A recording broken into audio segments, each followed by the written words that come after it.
Olá, bom dia a todas as pessoas aqui presentes. Meu nome é Onair, eu sou psicólogo, estou atualmente na Comissão de Formação em Psicologia do Conselho Regional de Psicologia daqui de Minas Gerais. E é um prazer estar nessa mesa aqui com vocês nesse momento. Estou vendo que já tem bastante pessoas no bate-papo, no chat. Queria agradecer a presença de todas as pessoas que estão aí, se manifestando, dando bom dia. Queria, inclusive, fazer essa solicitação, que continue se manifestando no chat, continue fazendo suas perguntas, suas apreciações, que a gente vai estar atento a ele, tá bom? Meu nome é Nair, eu sou um homem branco, de cabelo castanho, no momento, cabelo e barba castanha, tenho olhos claros, estou usando um óculos de armação preta, uma camisa verde petróleo e um cachecol cinza. Ao fundo tem uma cortina azul. Essa mesa que nós vamos construir agora é uma mesa que faz parte, que foi construída a partir das discussões da Comissão de Formação em Psicologia do Conselho Regional de Psicologia. E ela tem como tema as dimensões ético-políticas e suas implicações na formação em psicologia. A nossa ementa será a seguinte: a dimensão ético-política é transversal à formação em psicologia e se faz em diálogo permanente com as condições políticas, sociais e econômicas da sociedade. Para além de ser uma disciplina introduzida durante a graduação, o exercício profissional pautado pela ética constitui um desafio sobre o qual se faz necessário refletir cotidianamente, bem como orientar, disciplinar e fiscalizar os diversos cenários e contextos em que ocorre a atuação da psicóloga. Essa mesa tem como objetivo trazer elementos para contribuir com essa discussão. Para iniciar a nossa mesa, nós teremos a fala da Eveli. Eveli Capdeville é graduada em Psicologia e Filosofia pela UFMG, mestre em Educação pela PUC Minas, pós-graduada em Educação em Saúde pelo FRGS, especialista em Filosofia para Crianças, Educação para o Pensar, da PUC São Paulo, professora, pesquisadora, psicóloga clínica e educacional. Atualmente é conselheira de referência da Comissão de Orientação em Psicologia e Formação Profissional do CRP-MG. Eveli, seja bem-vinda e fique à vontade. Bom dia, obrigada, Nair. Bom dia a todas, todos e todes. É um prazer estar aqui com vocês. Essa mesa ela foi composta com mais duas outras pessoas, que é o Pedro Teixeira, representante estudantil, que representa a ABEP no âmbito nacional, Eliane Cordeiro, também membro da Comissão de Formação, e a gente vai, na verdade, a gente fez um combinado aqui de dizer um pouco para vocês numa sequência que eu vou falar daqui a pouquinho. Vou começar com a minha autodescrição. Eu sou uma mulher branca, de cabelo meio castanho, com umas mechas meio claras. Tenho os olhos claros, embora talvez não esteja dando para ver. Estou usando uma blusa de gola alta vermelha. Ao fundo eu tenho uma estante cinza com livros, e eu estou aqui no meu escritório na minha residência. Eu tenho realmente uma longa experiência com ensino de filosofia, ética, também psicologia, educação, psicologia, educação, uma longa experiência com formação, e é um pouco sobre isso que é a minha proposta de fala hoje aqui para vocês, Situar um pouco primeiro o campo da ética como um campo do estudo filosófico e puxar aí essas questões da ética para o campo da psicologia e da formação. Então vai ser uma fala mais teórica, e em seguida a gente vai ter uma fala do Pedro com as implicações na formação, uma fala estudantil, que vai trazer mais elementos de reflexão sobre esses aspectos de quem está no processo formativo. Em seguida, Eliane vai falar do ponto de vista da docência, né, dos professores, dos coordenadores da docência. Eu preparei um slide para vocês acompanharem a minha apresentação. Eu vou compartilhar os slides para que vocês possam ir acompanhando mesmo minha linha de raciocínio, tá bom?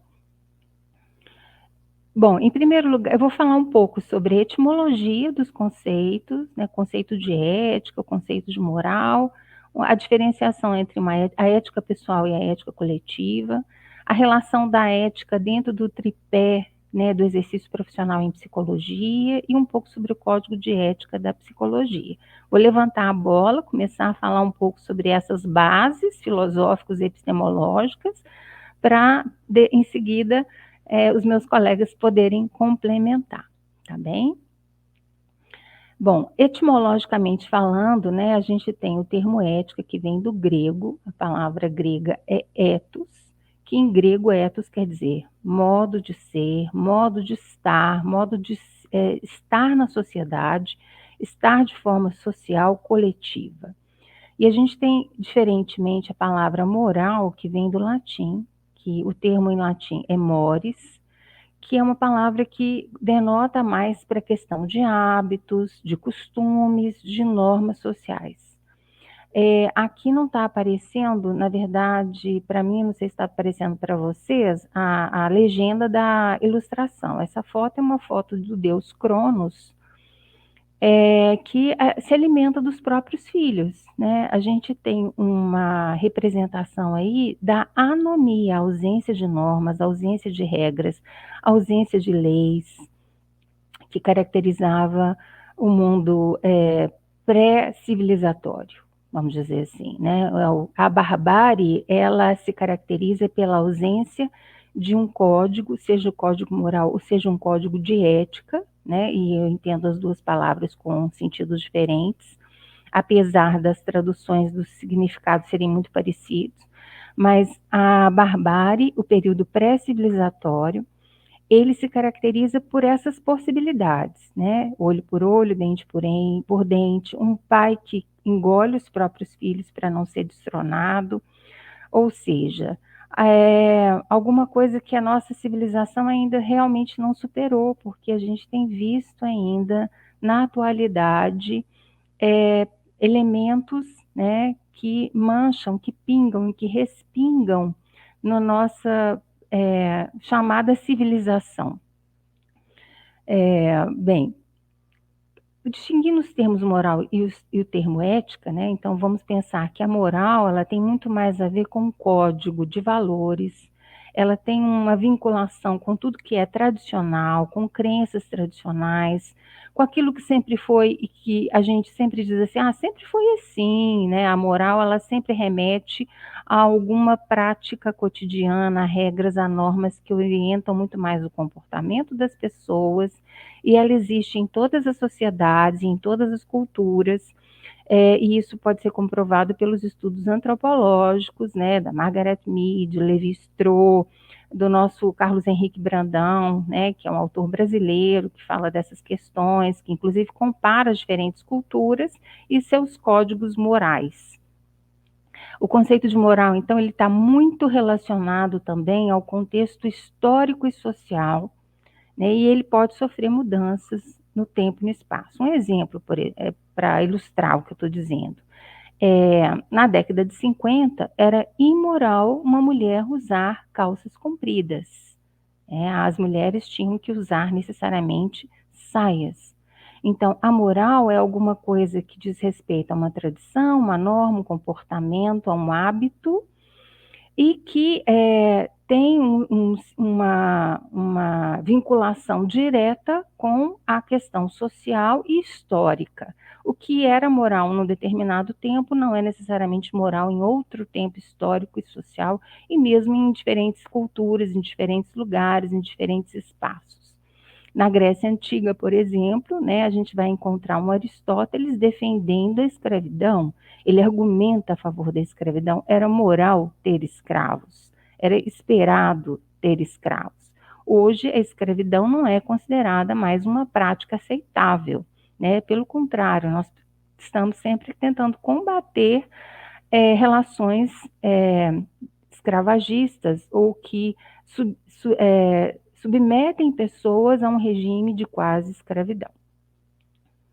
Ainda distinguindo os termos, então o conceito de ética ele está relacionado à nossa capacidade crítica, à nossa dimensão reflexiva, à nossa potencialidade, à nossa capacidade de pensar sobre as coisas, né, de fazer meta-análise, ou seja, pensar sobre os pensamentos, sobre as ações, sobre os comportamentos, sobre os fatos e tirar conclusões sobre isso, né? Então, a ética, vamos dizer assim, ela problematiza a moral, né? Na medida em que a gente desenvolve um raciocínio ético, a gente questiona por que eu não posso usar calças compridas? Por que uma mulher não pode usar calças compridas? Né? Então, a ética, ela problematiza, ela questiona, né? E essa é uma característica do raciocínio ético. É a gente sempre buscar pelos fundamentos, pelas razões. E nessa investigação pelas razões, as razões podem sustentar aquele determinado princípio ou não. Né? A gente pode chegar à conclusão de que não há por que a gente manter determinado princípio de ação ou de orientador para uma ação ou para um comportamento, se ele não tem uma fundamentação racional que se justifica. Então, a ética, ela pensa sobre as questões e tenta extrair os princípios universais, válidos, os referenciais orientadores, que vão nos auxiliar ao pensar sobre as questões particulares. Né? Então, a ética é uma reflexão que gera ordenamentos universais que devem ser aplicados a casos particulares, né? A ocorrências, a fatos, etc. A ética, ela também, ela tem pensar sobre a ética, a filosofia, a parte da filosofia que reflete sobre a ética, que organiza a questão da ética, ela também sofreu, né? Ela foi sofrendo várias alterações e formas diferentes de compreensão ao longo do tempo. Então, a gente pode dizer que a gente tem uma ética baseada em princípios, né? Que é aquela ética que diz assim: temos que dizer a verdade, ponto final, que é uma ética, né, de princípios. A dizer a verdade é um princípio inquestionável. Então, a gente tem uma ética de princípios que foi muito presente lá no mundo clássico, foi muito presente no mundo medieval, que é uma ética que organiza muito o pensamento cristão, principalmente o cristão ocidental, né, que é uma ética que tem um caráter mais normativo, prescritivo, então é o que a gente chama de ética de princípios.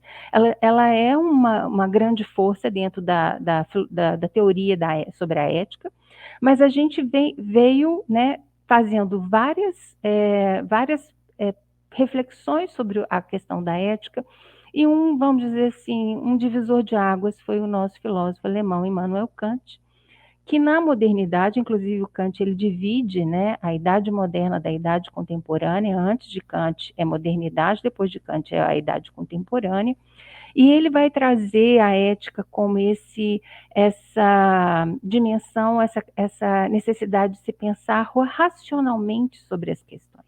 Então, de não apenas nos basearmos em princípios dogmáticos, mas que nós sejamos capazes de buscar os fundamentos, a racionalidade nesses princípios, e ser capaz de pensar nesses princípios também em outros contextos. Eu vou falar um pouquinho só mais sobre a ética kantiana e como que ela é importante, porque ela demarca realmente um período pós-kantiano. A gente vai ter uma grande escola, que é a Escola de Frankfurt.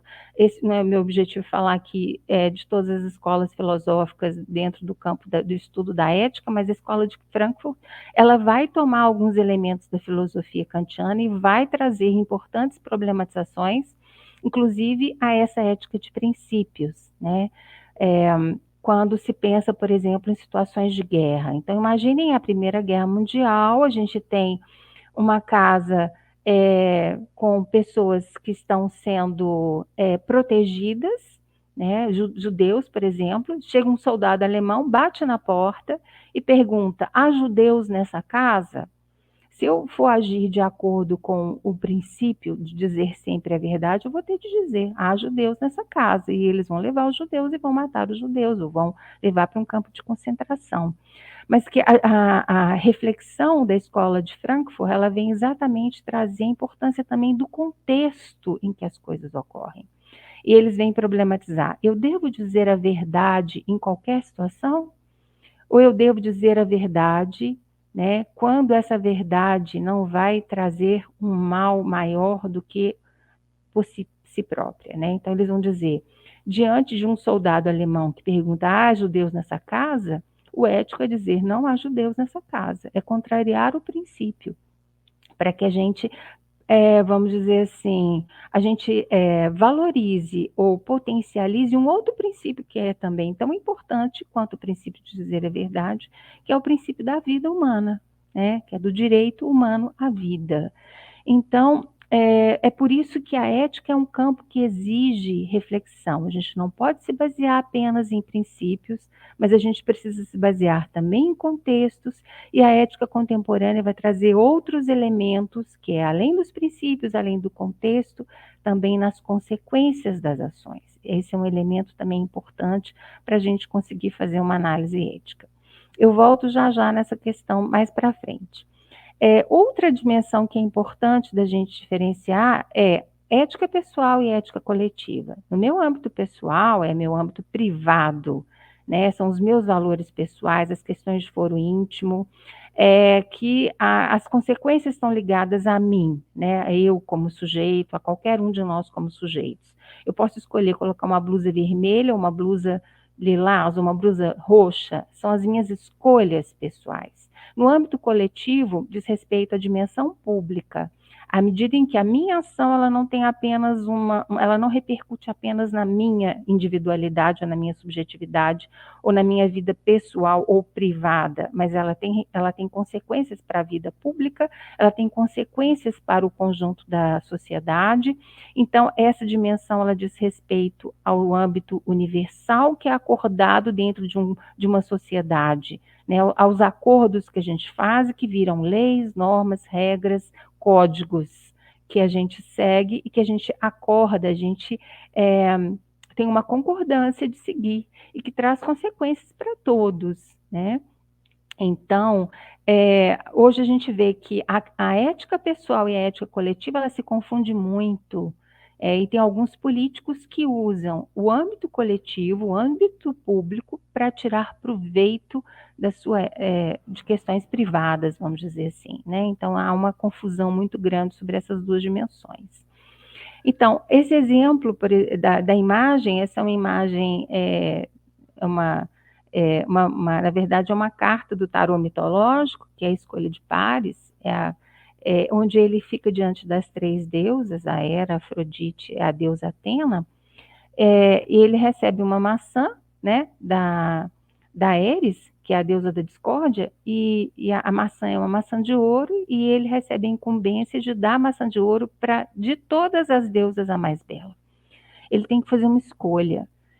E nesse caso da história mitológica, né, Paris, ele faz uma escolha usando o seu desejo e o seu bem, o que ele ganha com isso, né? Cada uma das deusas oferece para ele um atributo, fala: se você me der, a Hera fala: se você me der a maçã de ouro, eu te darei o mundo, você vencerá, né? Você terá o mundo, porque a Hera era esposa de Zeus. Afrodite lhe diz, Afrodite, deusa do amor, diz para ele: se você me der a maçã de ouro, eu te darei a mulher que desejares. E a deusa Atena, a deusa da guerra, da justiça, da sabedoria, diz para ele: se você me der a maçã de ouro, eu te darei vitória em todas as guerras que você guerrear. E ele faz a escolha pela deusa Afrodite e tem a mulher que ele deseja, embora ela fosse uma mulher casada, que era Helena de Troia, que vai, a partir dessa aventura amorosa, vai se iniciar a famosa Guerra de Troia, né, em função dele ter raptado Helena e ter tido um caso com ela. Bom, Paris faz uma escolha pessoal. Então, isso é uma escolha pessoal, é uma escolha que você diz sim ou não. A sua escolha pessoal também, ela pode ter consequências para o coletivo, embora você faça, às vezes, escolhas pensando que aquilo só está afetando a você mesmo, né? Determinadas ações que você é, tem, né, opta por ter, mas também algumas questões de ordem privada trazem repercussões no âmbito público, no âmbito coletivo, não são todas.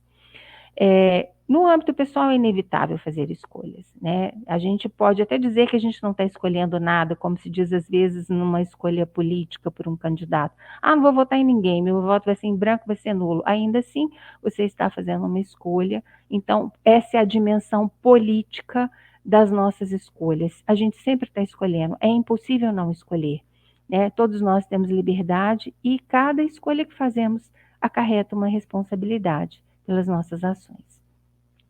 Então, a dimensão pública da ética, ela tem a ver com essa dimensão que é trazida pelo filósofo alemão Immanuel Kant, né, que a gente chama de imperativo categórico kantiano.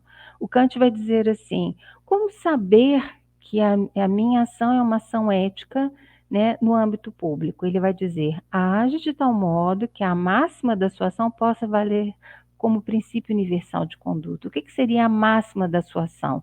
A máxima da sua ação seria que todo mundo agisse como você. Isso é a máxima da sua ação, né? Ou seja, uma ação ela pode ser considerada ética se ela puder ser repetida por todos, se ela puder servir de exemplo para todos.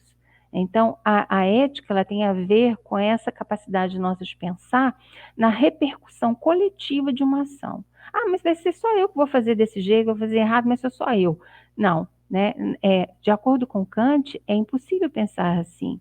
Porque se cada um pensar sou só eu, vai ser todo mundo, né? Então, nossa ação ela deve ser sempre uma ação exemplar, né? E nessa imagem que eu trago para vocês é uma tela de Portinari de 1950 e ai, não estou enxergando, desculpa, gente, aqui estou sem óculos, não sei se é 58 ou 59. Se chama arrastão, que é para conseguir pescar o peixe. Há um conjunto de pescadores que se juntam, né? Quem já assistiu essa cena numa beira de praia, sabe o quanto que isso é uma ação coletiva e como que é uma ação coordenada e linda, né? Eu já tive a oportunidade de ver uma pesca por arração coordenado por vários pescadores numa beira de praia, que foi até na praia de Itaipu, lá em Salvador, e ela exige uma coordenação conjunta, né? Ela só faz sentido, ela só funciona se estiver todo mundo junto, no mesmo propósito, na mesma direção. Bem, então essa é a dimensão pública da ética. Para a gente conseguir fazer uma formação ético-política na psicologia, nós precisamos desenvolver esse tipo de raciocínio, não só nos estudantes, mas também entre os docentes, né? A minha ação é exemplo a ser seguido pelos outros, né? E também em outras instâncias da formação, na coordenação, na direção. O que aconteceria se todos agissem dessa forma? Então, eu preciso responder essas perguntas. Estamos produzindo cuidado em relação ao ser humano quando eu ajo desse jeito, né? Então, são perguntas que são orientadoras para nos darem, vamos dizer assim, um termômetro se as nossas ações estão sendo éticas, no sentido público do conceito da ética. E certamente são importantes perguntas para a gente se fazer também no processo formativo e desenvolver essas questões também no raciocínio dos estudantes, né? Ensinar fazendo perguntas, questionando, fazendo refletir. Então, essa dimensão ela é absolutamente necessária dentro da formação. O que hoje a gente tem contemporaneamente, né, pós-kantianamente, vamos dizer assim, é uma compreensão de uma ética que precisa se basear na responsabilidade. E o que é essa ética da responsabilidade? Assim, eu vou falar de uma forma bem simples, né, porque eu sei que eu tenho só mais poucos minutos. A ética da responsabilidade se baseia na nossa capacidade de reflexão crítica, sobre 3 elementos: né, sermos capazes de observar referenciais e princípios ordenadores que estão postos, analisar o contexto e também considerar os efeitos da nossa ação. Então, dentro da psicologia, né, a ética ela compõe um tripé, junto com o tripé da ciência e da legislação. Da ciência está caracterizado por todas as abordagens que nós temos em todos os campos da psicologia. A legislação ela vem com as normas, com as DCNs da psicologia no campo da formação, com os ordenamentos do MEC, com as orientações e resoluções do Conselho Federal de Psicologia e dos Conselhos Regionais de Psicologia, o Código de Ética da Psicologia. Então, todos esses aspectos compõem a formação ético-política em psicologia. Peraí que eu passei uma aqui meio correndo. Essa aqui agora, dos referenciais, eu até já falei que são as legislações que nos pautam, mas também as normas sanitárias, as normas epidemiológicas, as normas de biossegurança, as normas da OMS, do Ministério da Saúde, dos estados, dos municípios, e principalmente em se tratando em períodos de pandemia. Agora sim, exemplificando então para o nosso Código de Ética, que é a nossa resolução 010 de 2005, é um exemplo, para fechar, né, a minha fala. Ele traz os direitos humanos como princípios fundamentais, né, da atuação profissional, e também devem ser os princípios fundamentais da formação em psicologia, né? A expectativa quando o Código de Ética foi construído é que ele fosse realmente capaz de delinear, tanto para a sociedade como para a própria psicóloga e psicólogo, as responsabilidades, os deveres, as diretrizes que devem balizar as ações e fortalecer com isso a nossa profissão. Ainda aí na lógica da exemplificação, né, o código ele traz 7 princípios fundamentais antes dos artigos. O primeiro princípio é esse, que o psicólogo baseará o seu trabalho no respeito e na promoção da liberdade, da dignidade, da igualdade, da integridade do ser humano, apoiado nos valores que embasam a Declaração Universal dos Direitos Humanos. Bom, e como que a gente vai fazer uma formação que abrace esse primeiro princípio? Eu não estou indo nem nos demais, são 7 princípios, depois tem todos os artigos, são mais de 20 artigos. O que a gente precisa de elementos para conseguir pensar e fazer uma formação de qualidade que considere essa dimensão ético-política? A gente precisa pensar e precisa contemplar e precisa construir a horizontalidade nas relações de ensino-aprendizagem.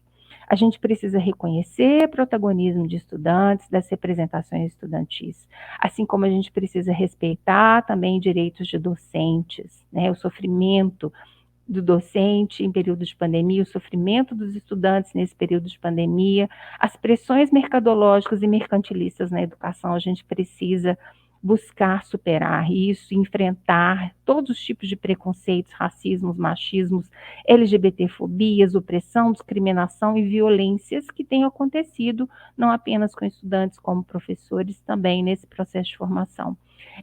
A gente precisa desenvolver nos estudantes essa capacidade de aprender a fazer análise de conjuntura e entender o que estamos vivendo no aqui e no agora.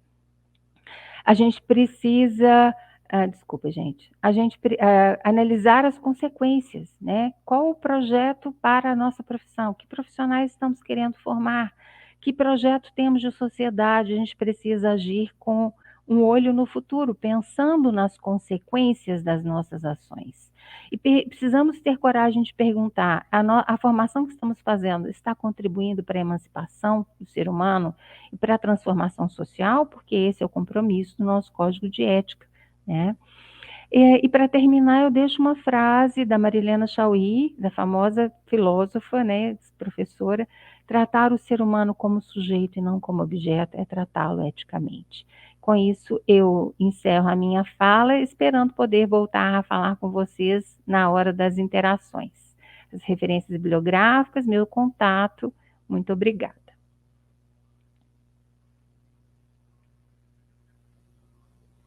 Obrigado, Eveli, pela sua fala. Já faço ponderações aqui que no chat as discussões já estão caminhando por leituras bem complexas. A gente vai ter umas conversas interessantes daqui a pouco. Queria agradecer a presença de todo mundo. Temos uma grande quantidade de participantes de áreas bem diversas aqui do estado e também pessoas de outros estados de Minas Gerais, do Brasil. Então, a gente agradece a participação de todo mundo e a presença também. Bem, dando sequência à nossa mesa, temos agora a fala do Pedro, Pedro de Paulo Nascimento Teixeira.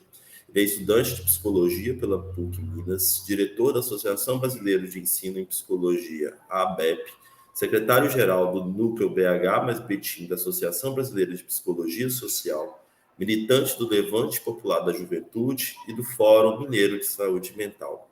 Pedro, seja bem-vindo à nossa mesa. Obrigado, Naí. Bom, gente, bom dia. Fazendo a autodescrição, eu sou um homem branco, eu estou usando um boné preto, uma camisa azul, escrito União Estadual dos Estudantes de Minas Gerais.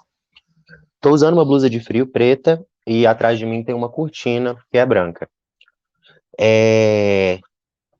Antes de falar um pouco, né, do que eu vim falar na perspectiva ético-política, eu vou introduzir minha trajetória, né, na formação em psicologia. Eu entrei no curso de psicologia na PUC Minas Coração Eucarístico no primeiro semestre de 2018, e logo no meu primeiro semestre eu conheci tanto o movimento estudantil, pelo nosso diretório acadêmico, quanto a luta antimanicomial, pelo Fórum Mineiro de Saúde Mental. E foram e ainda estão sendo duas vivências que mudaram completamente a minha vida, e são, até hoje, espaços em que eu vejo a maior possibilidade de alterar minha realidade de maneira concreta, ainda enquanto estudante.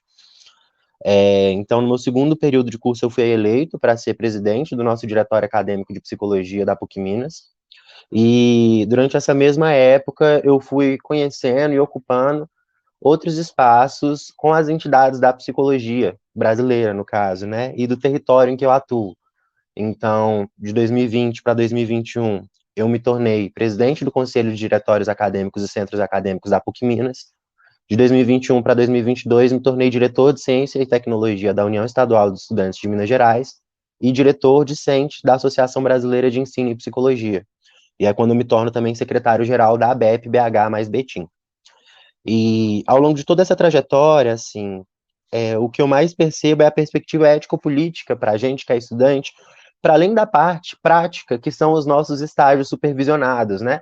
Ou nas clínicas, ou em RH, ou na dimensão da psicologia hospitalar, ou no SUS.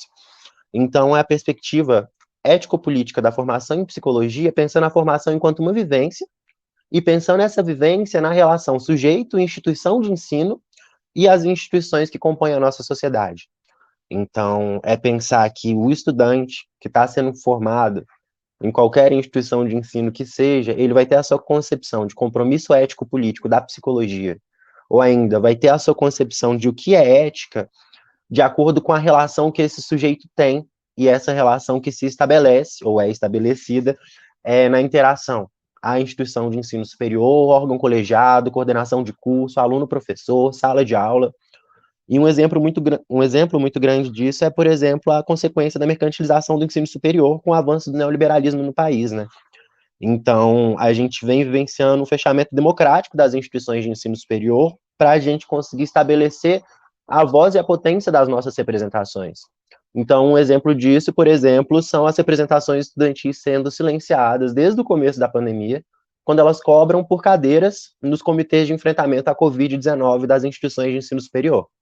Não só por cadeiras para planejar esse enfrentamento epidemiológico a partir da instituição de ensino, mas também para pensar e planejar todo o nosso processo de ensino e aprendizagem e o planejamento pedagógico durante a virtualização do ensino. Então, foram poucas as instituições de ensino superior que cederam esse espaço à classe estudantil para que ela pudesse pensar qual seria a melhor metodologia para que ela mesma, assim, pudesse definir o que é estudar na virtualidade, para que ela mesma pudesse escolher, participar, opinar sobre qual seria a melhor metodologia de ensino e aprendizagem nesse processo de virtualização. E um outro exemplo agora está sendo no retorno presencial, né? Quando as instituições de ensino superior retornam à presencialidade, a gente vê um silenciamento das representações estudantis e das vozes estudantis quando os estudantes dizem, por exemplo, não queremos mais o regime remoto, estamos com segurança epidemiológica se seguirmos, segurança sanitária se seguirmos determinados critérios, podemos voltar integralmente à presencialidade. E algumas instituições de ensino por lucro continuam sucateando o ensino superior e obrigando com que esses estudantes permaneçam no ensino virtualizado, por mais que o MEC já tenha deliberado o retorno presencial. Então, no fim das contas, a gente não pode escolher qual que vai ser a nossa metodologia de ensino e aprendizagem quando a educação é virtualizada, e a gente também não pode escolher desvirtualizar essa metodologia de ensino e aprendizagem, por mais que o preço das mensalidades nas instituições de ensino superior privadas permaneça fixo. Na verdade, em algumas ele até aumentou. Então, na verdade, a gente vê uma objetificação do sujeito que se encontra na condição de estudante nessa relação institucional. E, ao mesmo tempo, a gente testemunha o silenciamento dos docentes. Um exemplo grande desses, né, é a demissão em massa que a gente teve nessa pandemia, professores sendo demitidos por pop-up, né, janela, notificação no navegador de internet, e, ao mesmo tempo, outros professores que se silenciam frente aos retrocessos institucionais com medo de serem demitidos, e com medo das consequências dessa demissão, principalmente as pessoas que construíram carreira docente e que aos poucos vêm vendo seus colegas sendo desligados das instituições de ensino e perdendo boa parte de suas construções, que às vezes foram uma vida inteira de tentativa de construção de pesquisa e ciência, para poder lecionar em um espaço, lecionando com amor, com cuidado, e essa pessoa é destituída desse local em nome do lucro. Então, na verdade, a gente vê que a virtualização das relações, ela implica na não convivência também, né? Os estudantes que não convivem, eles têm bastante dificuldade de se organizar. Quando você tem uma disciplina virtual, por exemplo, em que você tem 300, 400 estudantes, e ela não é síncrona, é muito difícil você estabelecer uma relação de afeto, de amizade ou de convivência com as pessoas que estão ali. E as pessoas que convivem se organizam de alguma forma. Então, quando a gente barra o processo de convivência ao longo da nossa formação, a gente também barra ali um potencial organizativo da classe estudantil. E passa a se tornar cada vez mais difícil essa classe estudantil se organizar para barrar alguns tipos de violações, ou ainda para barrar determinadas metodologias institucionais, intervenções institucionais que para nós estudantes parecem e soam como violações.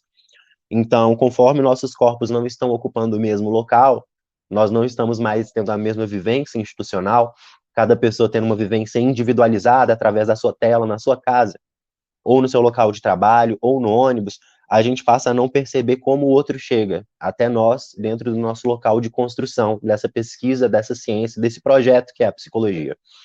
Então, no fim das contas, quando a gente garante que as pessoas não venham a conviver e não venham a se organizar, a gente acaba precisando refletir, né, sobre como o modo de nos organizarmos influencia diretamente nesse processo de ensino e aprendizagem em psicologia e na concepção de ética e de compromisso ético-político para nós estudantes.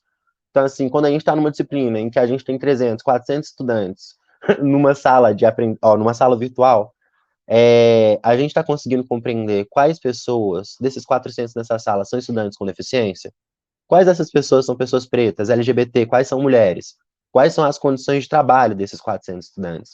Então, é muito difícil para a gente, que é estudante, também conseguir se reconhecer a partir do momento em que a gente não vê o corpo do outro presente ali.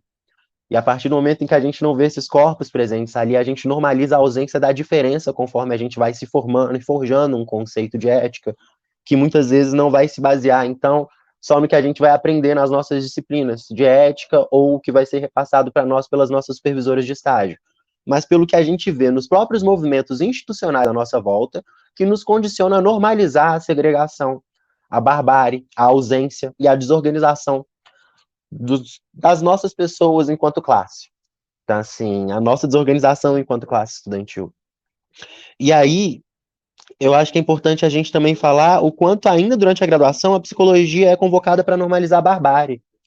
Então, desde o começo, né, da pandemia da Covid-19, em que a educação foi virtualizada a partir de um decreto ministerial, aliás, uma autorização ministerial, o que a gente testemunhou foi um grande número de pessoas que foi deixada para trás, né? Então, foram poucas as instituições de ensino que conseguiram parar por pelo menos 1, 2 meses e planejar um modelo pedagógico, alguns participativos, outros não, ou que conseguiram planejar e pensar, por exemplo, a acessibilidade dos estudantes com deficiência, quais das plataformas tinham, por exemplo, ferramenta de audiotranscrição.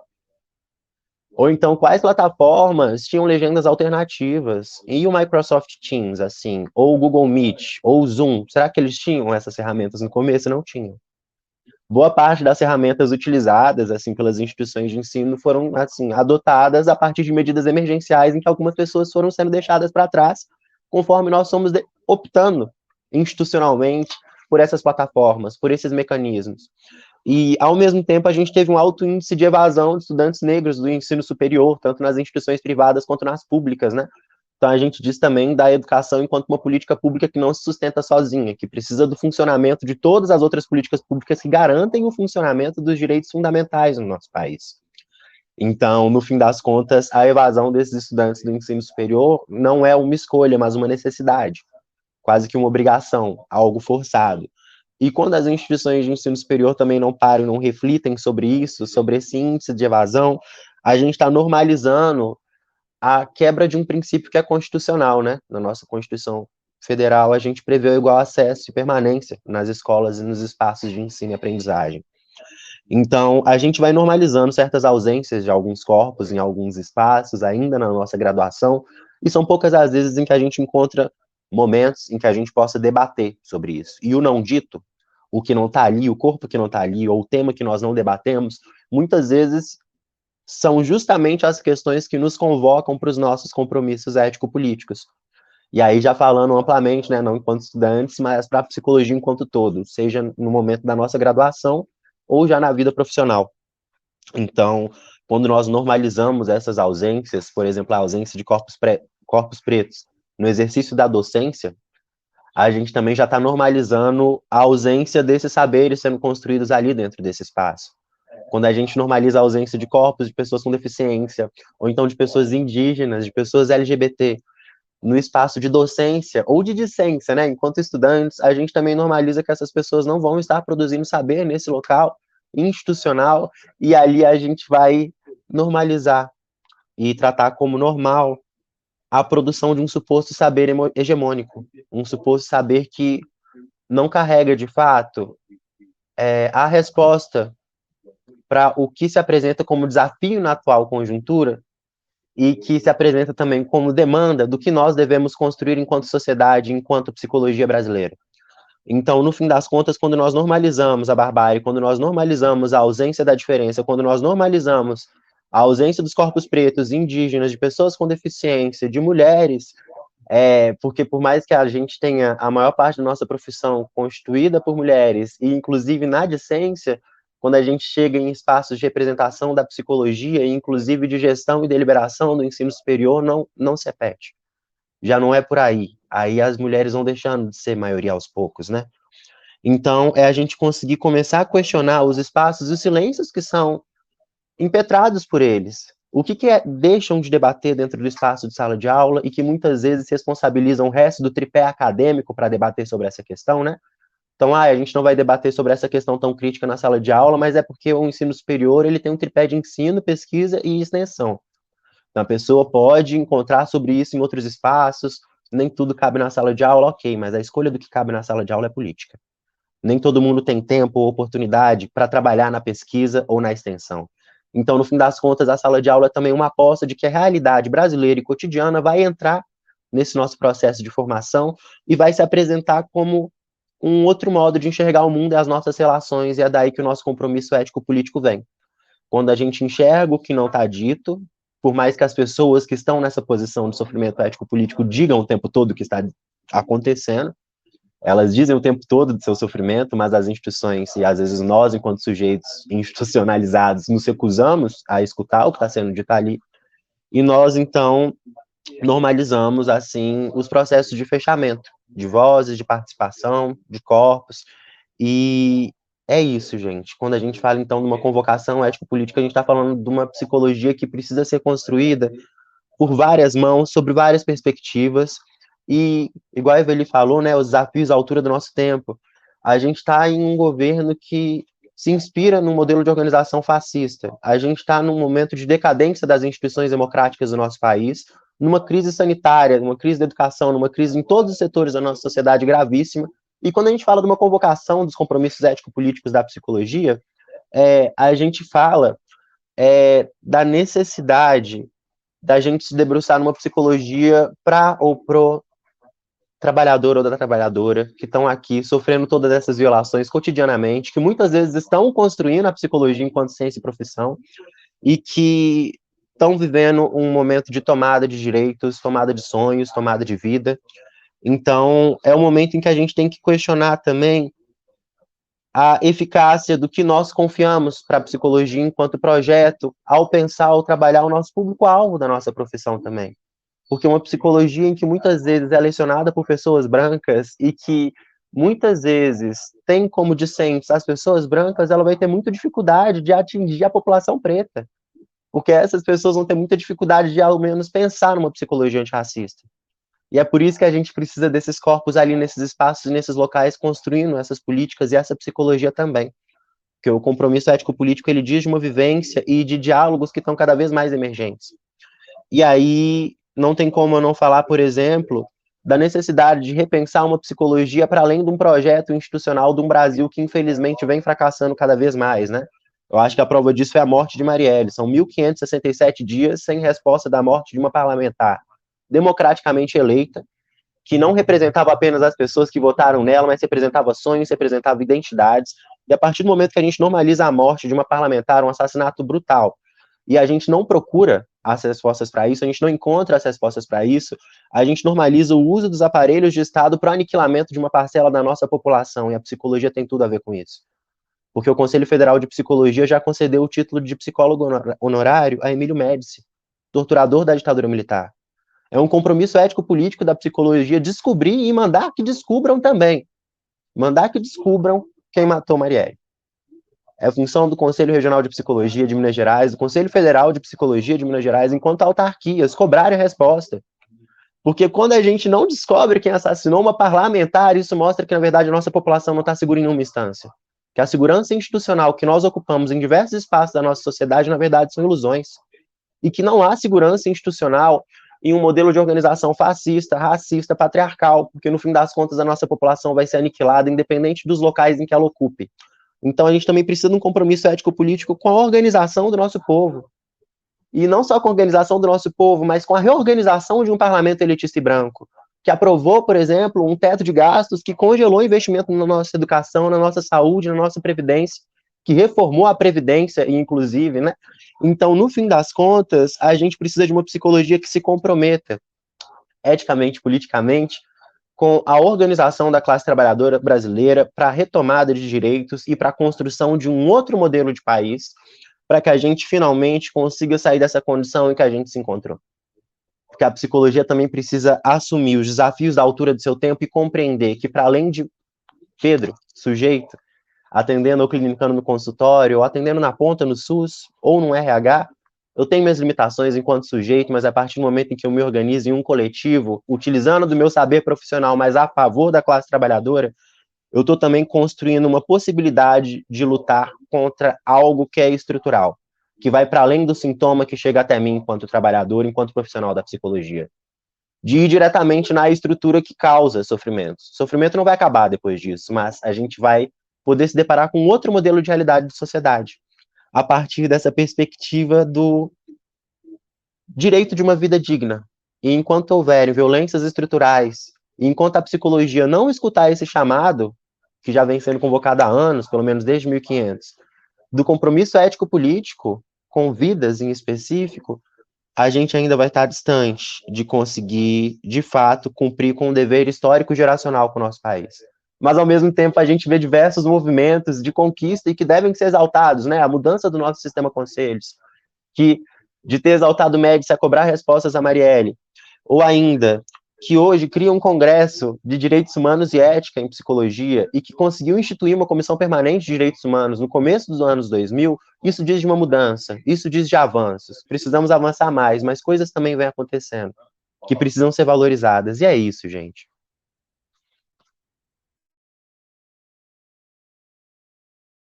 Fala.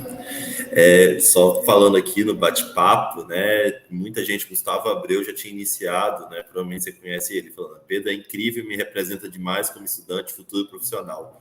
Muito orgulho de fazer parte dessa luta contigo, camarada.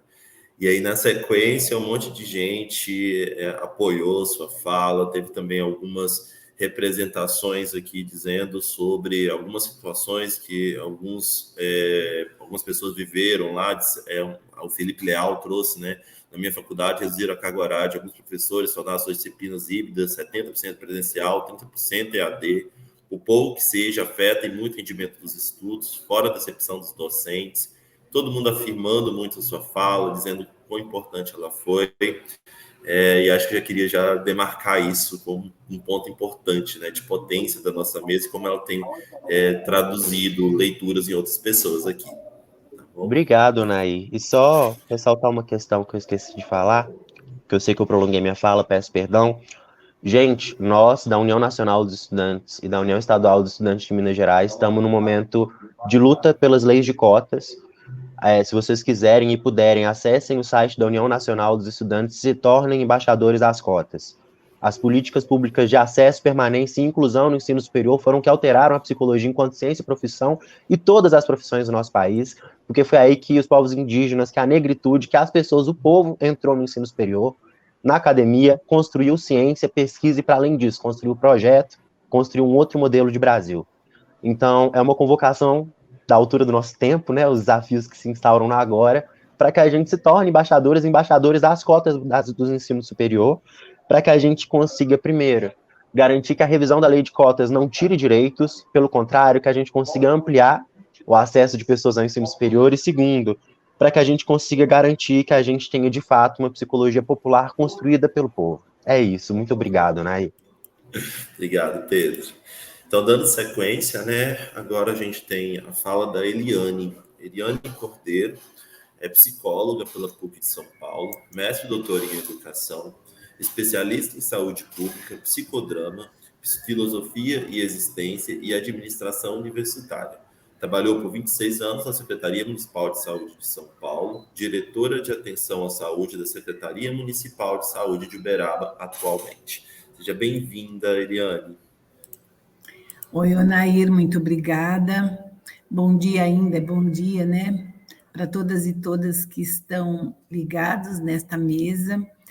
E é um grande prazer estar aqui e eu agradeço muito o convite e poder estar participando, embora atualmente afastada da minha função de docente, né? Que tive 17 anos, praticamente 17 anos à frente da direção de um curso de psicologia daqui de Uberaba e também em sala de aula e supervisão de estágio, um lugar que eu gosto, amo e me sinto honrada, né, quando eu ocupo, mas estou participando dessa reflexão, né, muito importante. Então, para me fazer minha autodescrição, eu sou Eliane, tenho pele branca, eu estou usando o meu óculos, né, que é de armação marrom, meu cabelo é curto, ele é um ruivo mais escuro, estou com uma blusa por baixo, que ela é marrom, cheia de desenhos geométricos coloridos, e porque aqui está friozinho, eu estou também com um casaco marrom e preto. Atrás de mim tem a minha estante de livros, né, de umas fotos, algumas coisas pessoais. Bom, esse tema desta mesa é muito instigante, né, porque ela vem falar exatamente das dimensões éticos políticas e suas implicações da formação em psicologia. E se a gente está falando sobre isso, é porque, de alguma forma, e a gente tem que se perguntar, né, o que está acontecendo, né, com a psicologia, com as teorias psicológicas, com as práticas psicológicas, conosco, os estudantes, profissionais, pesquisadores dentro da nossa ciência e profissão. Se a gente precisa falar ainda da ética, né, desse referencial ético-político, é porque, de alguma forma, essas coisas estão ruins, né? E a gente precisa, então, retomar, fazer novas reflexões, aprofundar, nos reunirmos, nos juntarmos, né, para conversar a respeito. E aí, então, como esse assunto é muito amplo, né, é assunto para muito mais horas de conversa, a gente sempre precisa fazer recortes, né? Tem que escolher uma direção. E eu fiz uma escolha, e aí, nessa escolha, eu vou focar, eu escrevi um texto, então vou me apoiar nesse texto para estar falando com vocês, e vou trazer um diálogo com alguns autores que eu escolhi, né? Então, falando das escolhas, a gente não faz essas escolhas à toa, né? São pensadores com os quais a gente se identifica e se sente próximo e muito contemplado, né, naquelas questões que a gente acredita. Então, vou falar um pouquinho, né, desse momento da nossa ciência e profissão que nos trouxe até aqui, né, nesse momento histórico, que é um cenário tão desafiador, tão complexo, né, e que a gente está vivendo coisas inimagináveis há pouco tempo atrás, e que são muito rápidas, né, que vão se transformando rapidamente. E aí, então, pensar um pouco, né, o que nós temos feito da nossa profissão e da formação de profissionais, né, nesse lugar de docência, nós temos que pensar, então, esta lógica, como vocês dois já colocaram algumas questões, né, dessa lógica que é mercadológica, mercantilista, que é tecnicista, que se centra na competição, na meritocracia. E a psicologia, muitas vezes, né, psicólogos, psicologias e as teorias e as práticas produzidas vão nessa direção e acaba se identificando mais no caminho da adaptação e ao ajustamento do que da libertação e emancipação. Então, não são poucos, né, não são poucos os dispositivos, né, que são utilizados, então, abuso de manuais técnicos, de teorias praticadas como se fossem dogmas, né, que não são repensadas, que não sofrem, né, uma análise mais crítica do que realmente elas representam, da sua origem, de onde é que elas falam, né?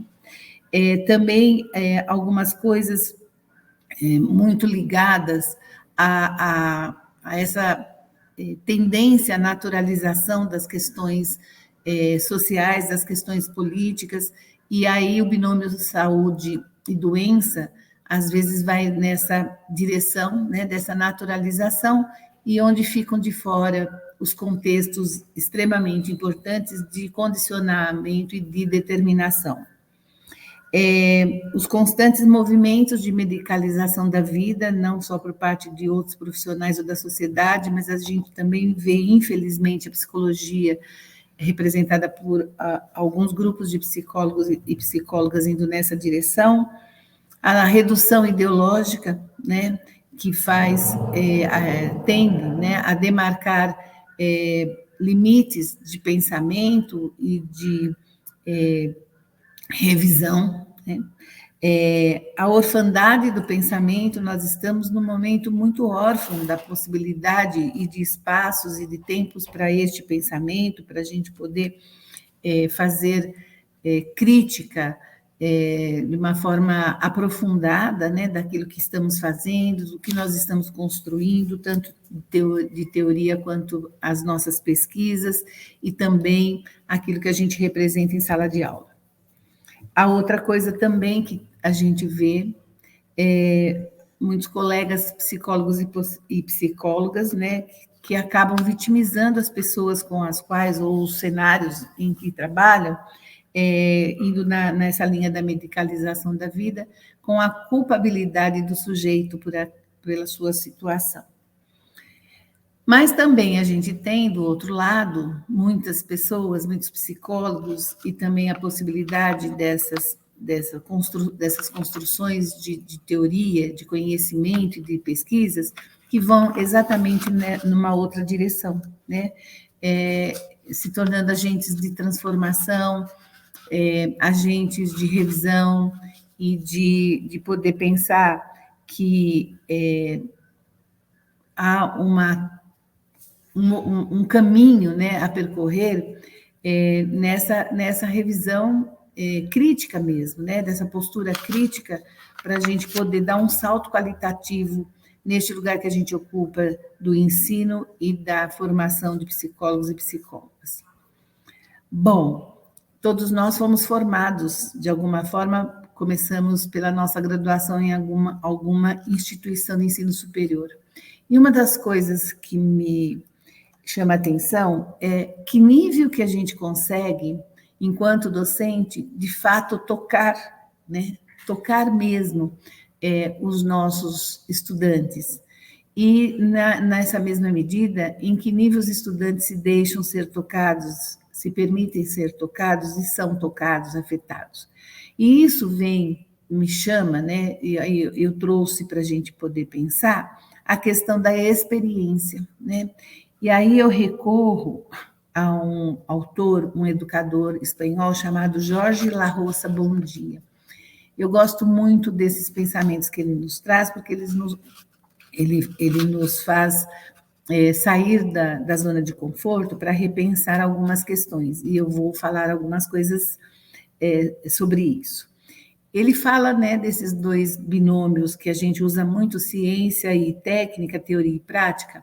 Ele fala que são binômios que têm, nessa nossa contemporaneidade, feito cisões, né? Aqueles que ficam do lado da ciência e da técnica, e daí, portanto, estão do lado de uma tendência mais positivista, e aqueles que ficam no lado da teoria prática, como se fosse o único caminho para se fazer, então, as reflexões, né? De se ter uma posição crítica. Então, a gente fica com uma cisão entre aquelas pessoas que estão do lado, que são os técnicos, ou do outro lado, que são os críticos. E aí ele vem trazer a possibilidade de um terceiro binômio, né, para entrar nessa questão humana e nessa questão da nossa formação, que é o binômio experiência e sentido. E aí, quando ele traz esse binômio, ele vai fazer uma análise, né, dessa questão da experiência.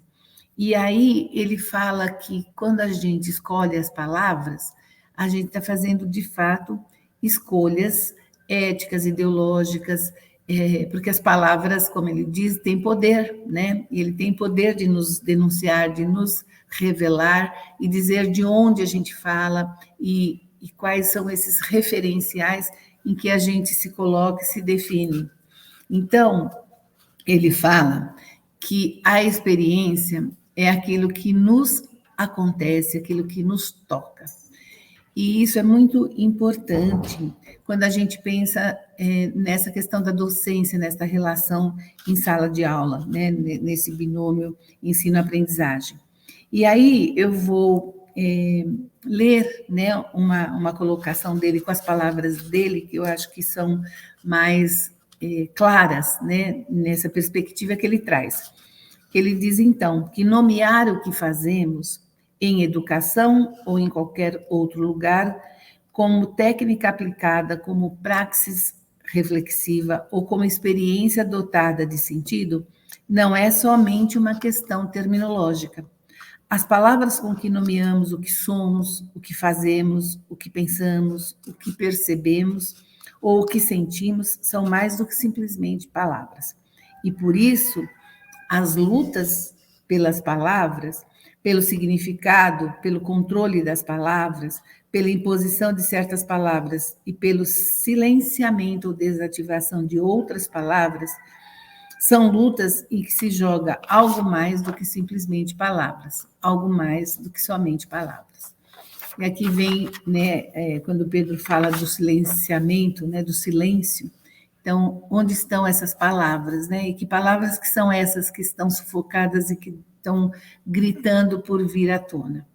Então, essa noção de experiência, que é algo que nos passa, que nos acontece, que nos toca, nos colocam numa situação em que a gente precisa trazer o pensamento, né, como um canal de reflexão, mas de verdade experimentar, de se apropriar, né, desses caminhos do aprendizado e do ensino. E aí, ele fala que, como nós estamos órfãos de pensamento, né, parece que a realidade se organiza, e a gente parece que tem certeza disso, né, para que tudo aconteça desse jeito mesmo, para que nada nos aconteça, para que nada nos toque, né, que se naturalize a violência e todas essas questões, para que a gente não se posicione de uma forma mais viva, né, frente à realidade. E aí ele fala que tem algumas coisas que contribuem para isso. Uma das coisas que ele fala que é o excesso de informação. Nós estamos numa era da informação. E essas informações, a produção de informação é tão rápida e, ao mesmo tempo, tão substituível, né? Mas que leva à compreensão de que temos que ser um sujeito bem informado.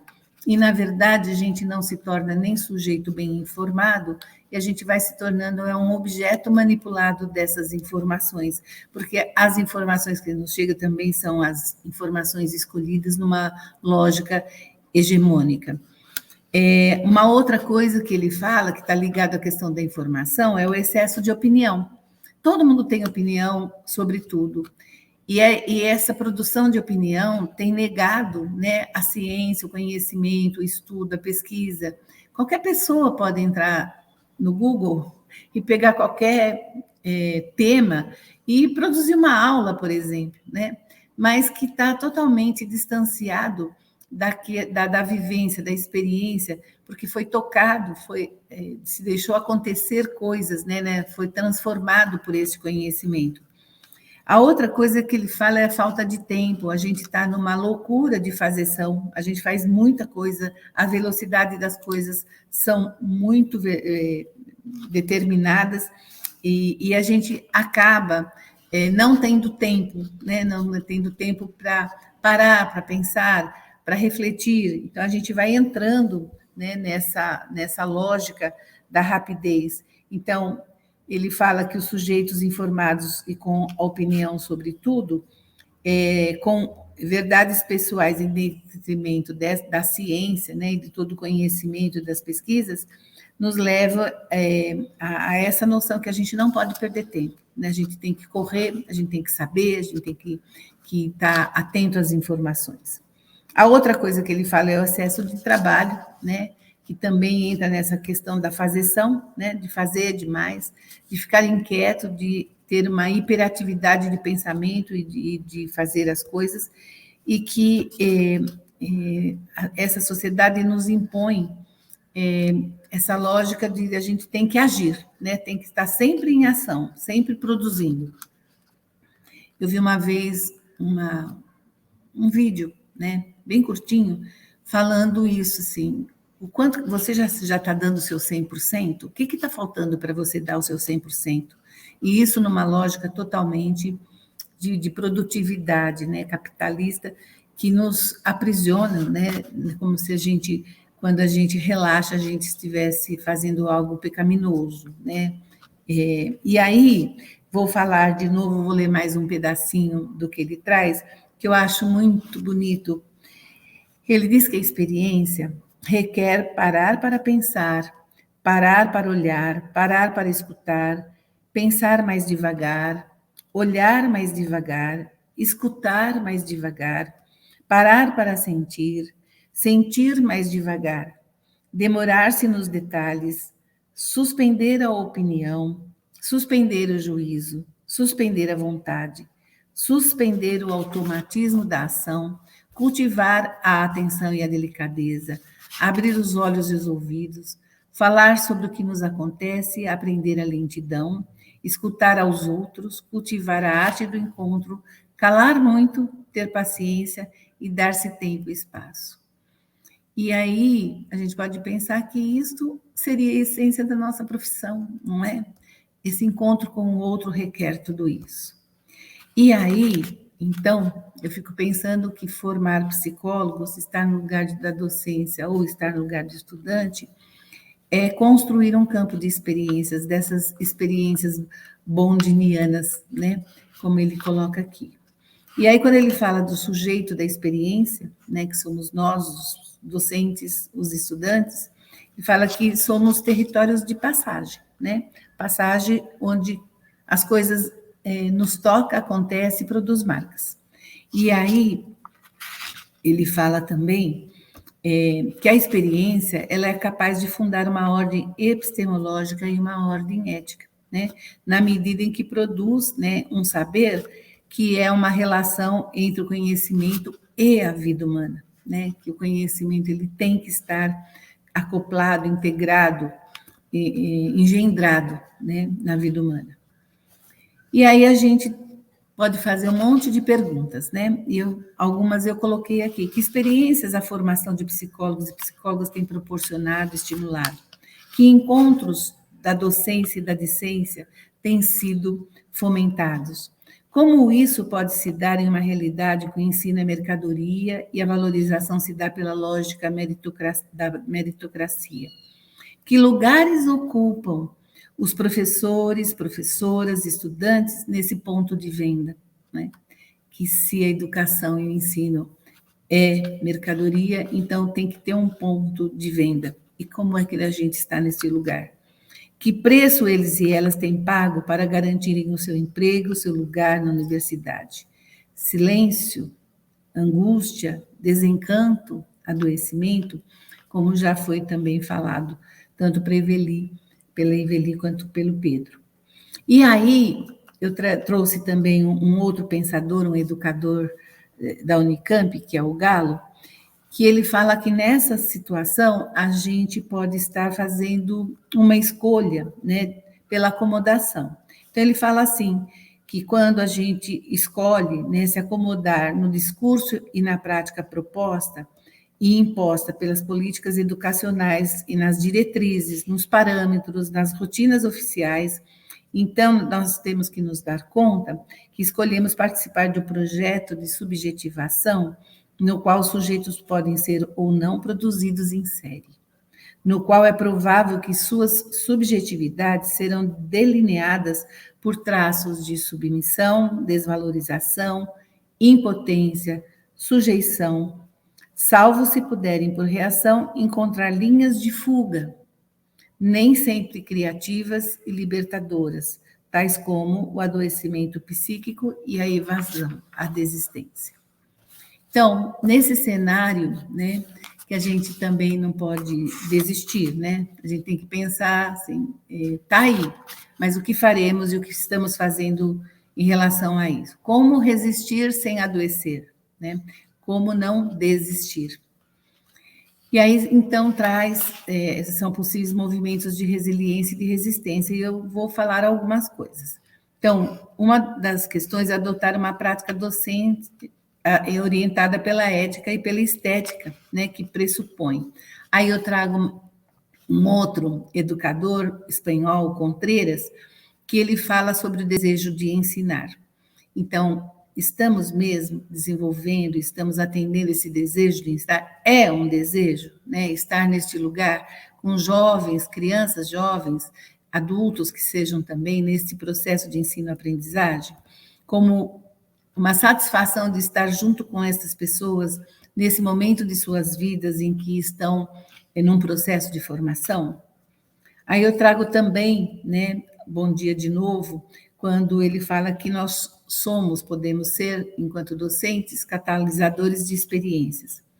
Podemos também pensar, né, como uma linha de resistência, promover autonomia de pensamento, trazer uma questão que eu trouxe, o filósofo Levinas, né, que é o exercício da alteridade, e eu gosto muito da posição dele, porque ele fala que a gente tem que dar ao outro o direito de ser outro que não eu. Né? E isso é fundamental, isso é a verdadeira resiliência, é a verdadeira alteridade. Não só reconhecer que somos desiguais, que somos diferentes, mas que a gente também garanta que o outro possa ser aquilo que ele quer ser, aquilo que ele quer, o que quer dar sentido à sua vida e o significado para a sua vida. Defender os direitos humanos incondicionalmente e a democracia, como a Eveli falou, né? Acho que isso tem que ser o nosso norte maior na nossa profissão. Romper com o saber imutável, e hegemônico. Aceitar que a docência é uma prática social que se dá dentro do desconhecido, do indefinido, das possibilidades, das dicotomias e das contradições. Não há caixinhas, né? Elas se arrebentam, porque o ser humano ele é ilimitado nas suas possibilidades. Reconhecer e assumir que as verdades são refutáveis e são produzidas num campo de luta pelo poder, que se dá historicamente e materialmente. Aí eu trago uma fala da Ângela Soligo, né, que fala que a gente precisa submeter os aportes teóricos e metodológicos tradicionais a uma leitura reflexiva e crítica a partir do crivo das nossas realidades. E agora eu retomo o Galo, que lá ele falou da educação maior, que ele chama de educação maior, e ele fala, então, da possibilidade de nós, docentes, escolhermos a educação menor, que não tem nada a ver com uma questão de estar desqualificando, mas de dizer das entranhas que é a educação. E aí ele fala, né, que a educação menor, por ser rizomática, necessariamente faz conexões com todos os elementos envolvidos no processo. Nela, a possibilidade de haver atos solitários, isolados, não existe. Toda ação implica muitos indivíduos. Qualquer singularização vai ser singularização coletiva. Noutros termos, o ato singular se coletiviza e o coletivo se singulariza, pois a educação menor aposta na multiplicidade, cuja conexão e interconexão rizomática resulta em outras multiplicidades. Para terminar, eu trouxe, acho que eu tenho 5 minutos, eu trouxe duas falas, uma do La Roça e uma... Acho que pode dizer que é uma poesia, um poema do Paulo Freire, né? E aí é para expressar um pouco esse momento que nós estamos vivendo, né? Que é um momento tão difícil, tão adoecedor, né? Tão violento, né? Das nossas... daquilo que a gente acredita, né? Ser o ser humano e ser a nossa prática, que ataca, né, diretamente tudo que se construiu, né, em termos de conhecimento. Então, eu achei que essas duas falas são tão atuais, né? Então, La Roça, agora que já não podemos crer no que acreditávamos, nem dizer o que dizíamos, agora que nossos saberes não se sustentam sobre a realidade, nem nossas palavras sobre a verdade, talvez seja a hora de aprender um novo tipo de honestidade. O tipo de honestidade que se exige para habitar com a maior dignidade possível um mundo caracterizado pelo caráter plural da verdade, pelo caráter construído da realidade, pelo caráter poético e político da linguagem. E se desconfiarmos da verdade, teremos talvez que aprender a viver de outro modo, a pensar de outro modo, a falar de outro modo e a ensinar de outro modo. Talvez tenhamos que aprender a nos apresentar na sala de aula com uma cara humana, isto é, palpitante e expressiva, que não se endureça na autoridade. Talvez tenhamos que aprender a pronunciar na sala de aula uma palavra humana, isto é, insegura, balbuciante, que não se solidifique na verdade. Talvez tenhamos que redescobrir o segredo de uma relação pedagógica humana, isto é, frágil e atenta, que não se passe pela propriedade.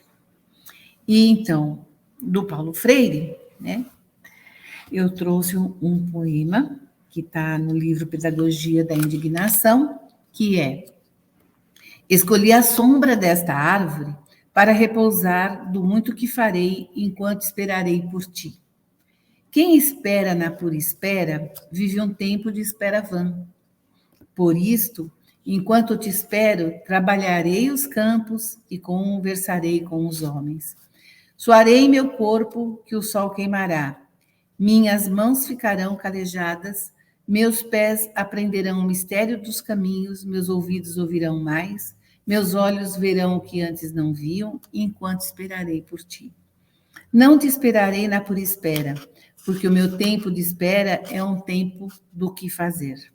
Desconfiarei daqueles que virão dizer-me em voz baixa e precavidos: é perigoso agir, é perigoso falar, é perigoso andar, é perigoso esperar na forma em que esperas, porque esses recusam a alegria da tua chegada. Desconfiarei também daqueles que virão dizer-me com palavras fáceis que já chegastes, porque esses, ao anunciar-te ingenuamente, antes te denunciam. Estarei preparando a tua chegada como o jardineiro prepara o jardim para a rosa que se abrirá na primavera. Acho que essas duas falas têm tudo a ver com hoje. É um esperar do esperançar que Paulo Freire fala, né? A gente ter a esperança, mas uma esperança que não é da espera passiva, mas é da espera com esse tipo de ação, com a qual ele coloca aqui nesse poema, enquanto a gente está investindo e tendo a esperança de que dias melhores virão. E eu espero que sim, em outubro venham sim dias melhores nas nossas vidas. Muito obrigada. Ótimo, muito obrigado, Eliane.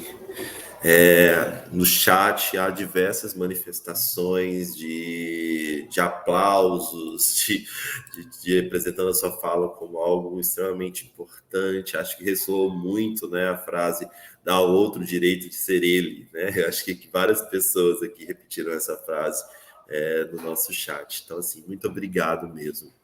Acho que a gente pode agora retornar, né, com todos os presentes, para a gente começar a participação. A gente já iniciou muitas falas, teve algumas aqui. A gente pode começar, então, com a primeira pergunta, que é do Iago. Ele já iniciou lá no início, acho que para Eveli, né? Pergunta: pensar a ética como um campo, sim. Podemos pensar a ética como um campo científico que estuda sobre a moral? Então, Iago, não é um campo científico, né? É um campo epistemológico. O que é episteme? É um campo de estudo, uma área de conhecimento. Dentro da filosofia, a gente pensa várias áreas de conhecimento. Então, a ciência é um tipo de conhecimento que tem um método próprio de estudo, de investigação e de generalização e de produção de conhecimento. Mas a arte também é, né, um campo de produção de conhecimento que trabalha com outros referenciais, né? Trabalha com a expressividade, trabalha com a subjetividade, trabalha com uma leitura da realidade que vem em outras bases que não as bases, por exemplo, da ciência, da comprovação, da medição, da verificação. Então, a gente poderia dizer que a ética é um campo epistemológico, assim como a filosofia é um campo de produção de conhecimento, e dentro da filosofia a ética seria uma das partes, né? Uma área dentro de um campo. Então, se a gente for usar uma metáfora, a filosofia é um corpo humano e a ética diria que ela seria, por exemplo, a cabeça. A política é outra área, a própria epistemologia é outra área. Então, a gente tem vários campos de produção de conhecimento. Então, a ética investiga, inclusive, a moral. Né? Sim, ela tem esse olhar, né? Tudo que for investigativo, crítico, reflexivo, problematizador, né? Em que a gente esteja o tempo todo perguntando o porquê, quais são os fundamentos disso, quais são as razões para esse princípio, para essa ideia, para essa prática, para esse comportamento. Isso é um campo da ética, é um campo da problematização ética. É um pouco por aí, tá? Mas obrigada pela sua pergunta.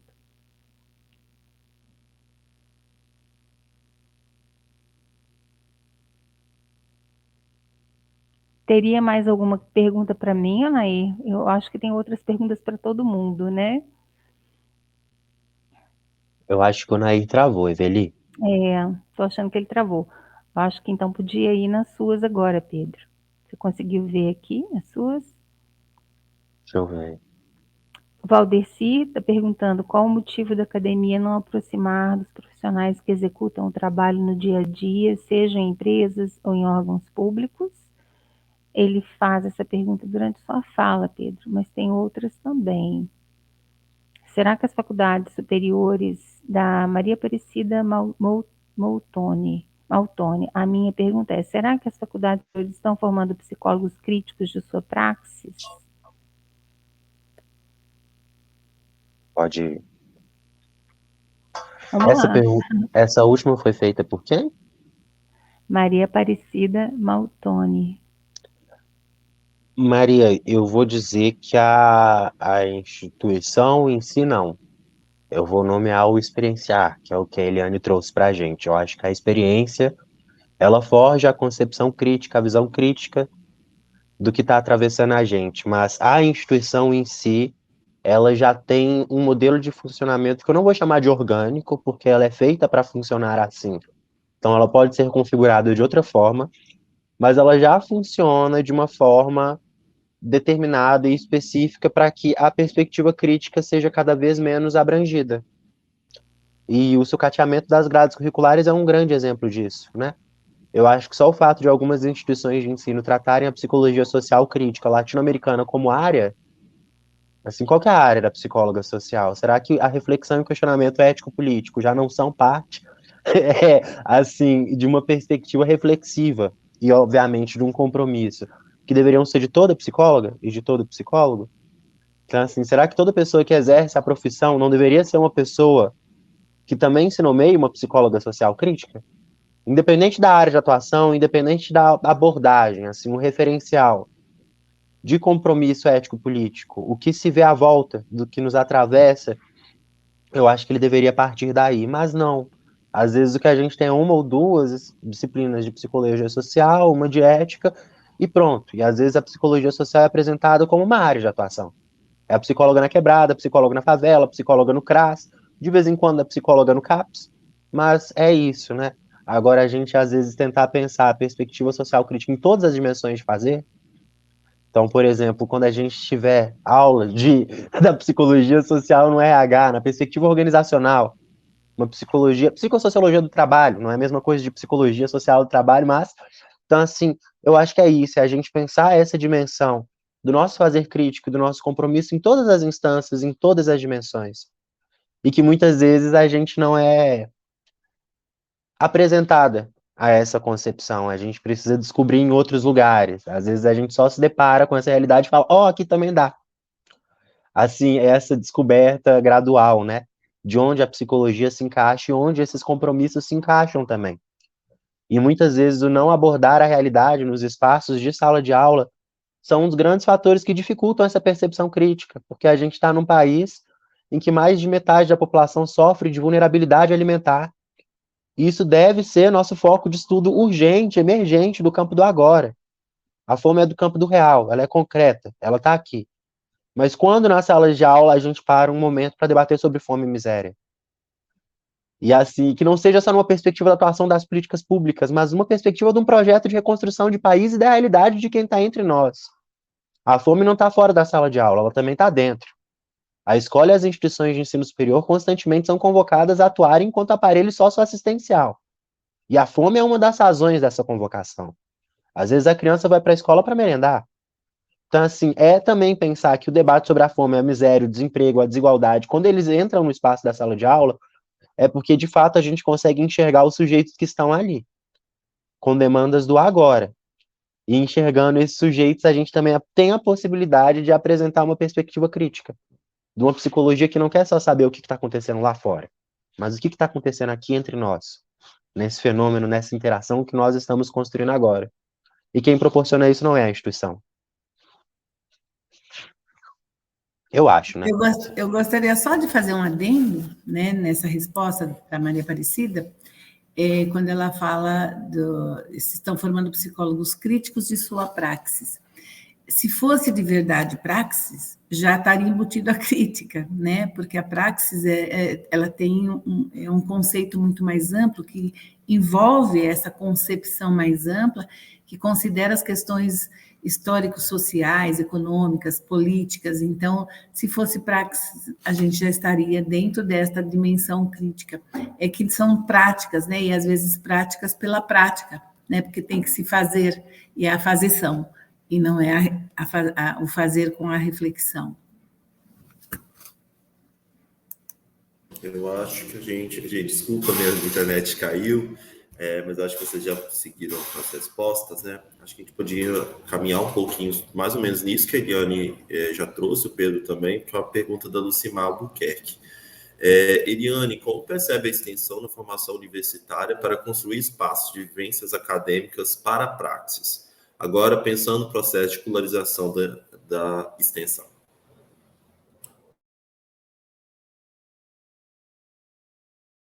Seu som está desligado, Eliane. A gente ficou a vida inteira brigando para a universidade realmente exercer os seus tripés, né? Da extensão, da formação, da pesquisa. E agora a gente se vê a essa oficialização da extensão dentro do currículo.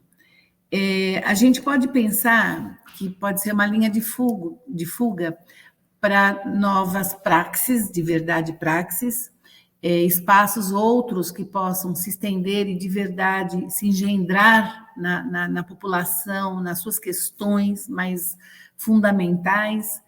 E a gente pode também cair na mesma questão, por exemplo, que eu falei do galo, né? De ser mais uma norma, mais uma regra, e aí a gente vai fazer porque tem que fazer. E aí tem que morar um cuidado muito grande, né? De aproveitar, ter a oportunidade de transformar isso em verdadeiras praxis, né? E que a universidade possa se voltar cada vez mais para aquilo que ela deve ser, né? Que não é um conhecimento isolado, cindido, né? Da vida. Então, ela pode também ser um outro caminho para desenvolver isso, mas precisa ir com cuidado. Mas alguém gostaria de contribuir com essa pergunta? Podemos ir para a próxima?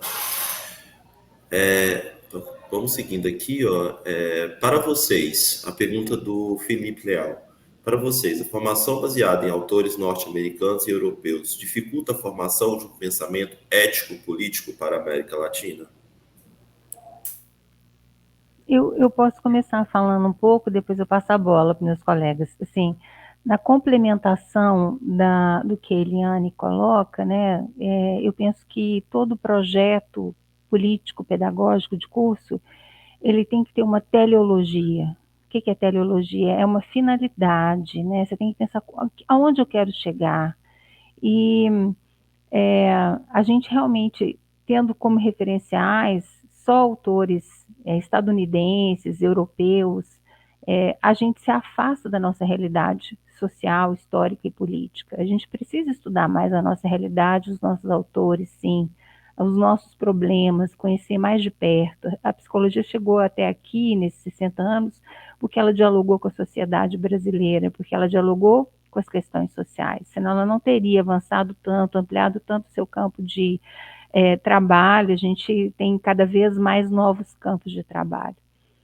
Eu penso que a gente precisa, assim, de modernizar né, nossos referenciais, e estudar mais, sim, psicólogos e autores que falem da nossa realidade. Eu lembro que eu fiz uma disciplina na minha formação que era economia política, era um professor da faculdade de economia, e a gente leu História da Riqueza do Homem, de Leo Huberman, e foi muito importante entender um pouco da história da riqueza, da produção, do capitalismo, de como chegamos nessa forma social, as lutas burguesas, tudo, para entender como que a nossa sociedade está estruturada hoje. Então, eu penso que existem também outros diálogos possíveis e necessários com outros campos e áreas de conhecimento que enriquecem muito esse diálogo e essa formação ético-política dentro da formação da psicologia.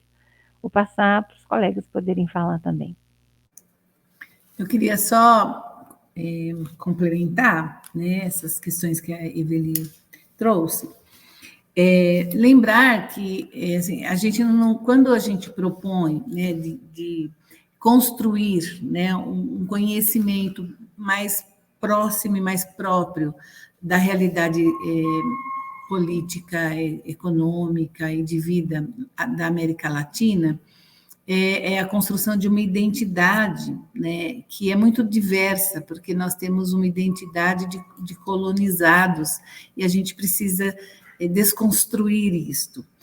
Lembrar que as teorias, elas são constituídas em processos históricos. Então, tem algumas coisas que valiam muito na época em que elas foram pensadas, mas que a gente precisa tomá-las de uma forma crítica, para ver se ainda cabe o que cabe, que a gente está propondo jogar fora esses conhecimentos, porque há muitos conhecimentos produzidos por profissionais e pensadores, né, tanto dos Estados Unidos quanto da Europa, que são muito importantes e que nos ajudam o processo de conhecimento e de compreensão da realidade.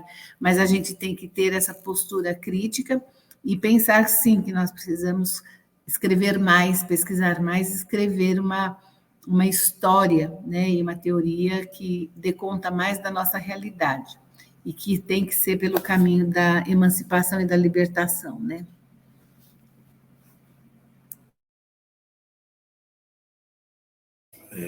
Vamos então, a gente segue. Tem uma pergunta aqui, que é da Ana Carolina Souza Caduto. Vocês acham que a hibridização na graduação corresponde ao sucateamento do ensino de psicologia, voltando à formação para atender ao mercado? Gente, só fazer um comentário, né? Essa palavra, né, hibridização, a gente até criou nome já para isso, que tristeza. Mas tudo bem, vamos lá. E aí fica a pergunta, né?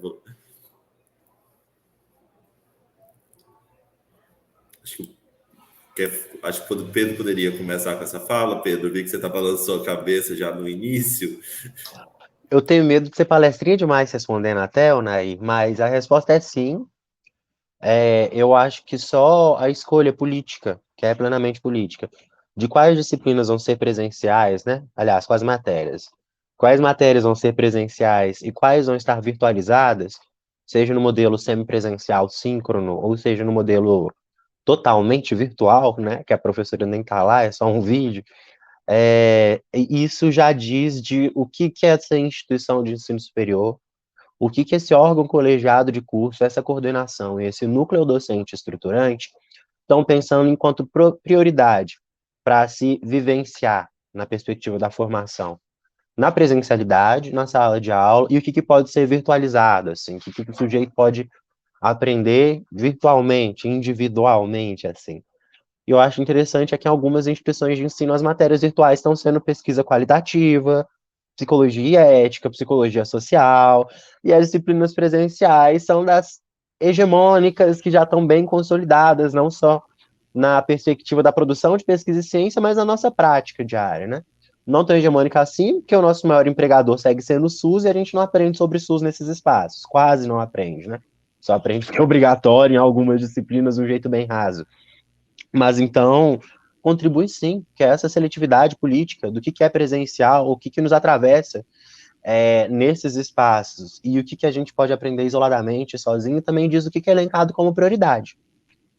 E além do que é elencado como prioridade, acho que o que eu já disse no começo, né, na perspectiva da convivência e da organização, a organização é política. É plenamente política. E a partir do momento que você tira os corpos de um local, ou aglomera eles em um local, você organiza eles de determinada forma. Então, por exemplo, o manicômio é um modelo de organização de corpos, o presídio também. A sala de aula, numa perspectiva assim, de instituição total, também é outra. E a partir do momento que essas pessoas estão organizadas sozinhas em casa, ou seja, esses corpos não se organizam entre si de maneira autônoma, mas do que é apresentado para eles virtualmente pela instituição, você também impede uma possibilidade, não impede, dificulta. Não vou falar que é impossível não, porque nada é impossível nessa vida. Mas você dificulta a possibilidade de organização para a superação desse modelo de ensino e aprendizagem. Essas pessoas não convivem, elas não dialogam, então é isso. Eu queria complementar falando isso, né, que houve um tempo em que a psicologia, o curso, as disciplinas eram anuais, e isso ajudava muito essa questão dos vínculos e da organização.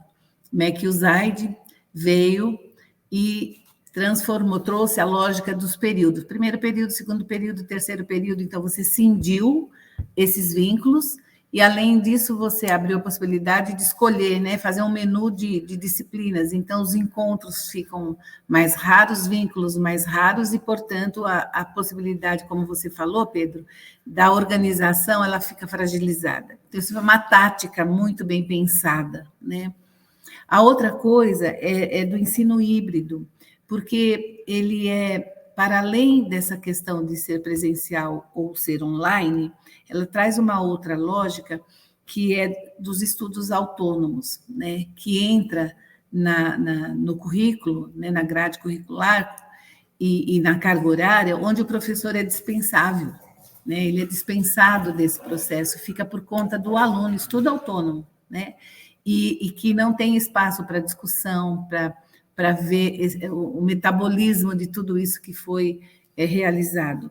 E isso sim, né, dentro dessa lógica de mercado, ela traz uma fragilidade no aprofundamento mesmo, né, da formação, das questões, para quê, de onde a gente fala, para onde a gente vai nessa formação.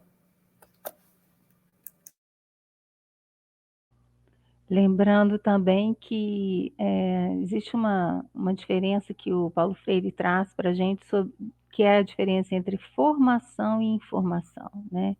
E o que a gente viu muito nessa hibridização do ensino, eu sei que cumpriu uma função para a pandemia, precisava de continuar acontecendo, mas a gente viu assim muito mais uma ênfase na informação do que na formação, porque a formação, como a gente já foi falado aqui pelo Pedro, pela Eliane, ela exige corpos, ela exige interação, crítica, reflexão, diálogo, dialogicidade, dialética, e isso demanda interação humana, né? E o que a gente viu nesse processo do ensino remoto foi muito mais conteúdos sendo colocados, câmeras fechadas, poucas falas, poucas interações, diálogo quase nulo. Não há como a gente fazer formação ético-política sem essa problematização, né?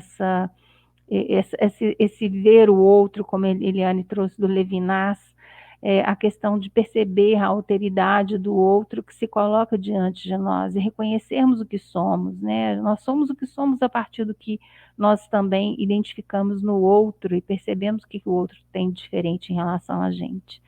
Então, todo esse processo, como a Eliane trouxe, esse metabolismo, essa dinâmica, ela demanda não apenas uma presença física, mas ela demanda que as pessoas se coloquem, né, que elas se apresentem e que haja interação humana, né? Então, realmente, e aí, puxando um pouco para a fala da Ana Paula, que trouxe essa questão da psicologia social, não é que a psicologia social ela tem que estar, a prática da psicologia social tem que estar em todos os espaços, não, é que a gente consiga pensar todos esses espaços com um olhar social, com um olhar ético, com um olhar político, não é? Não precisa de carregar a psicologia social, precisamos de sim formar, né, ter um olhar social para a realidade e para todas as áreas de atuação da psicologia.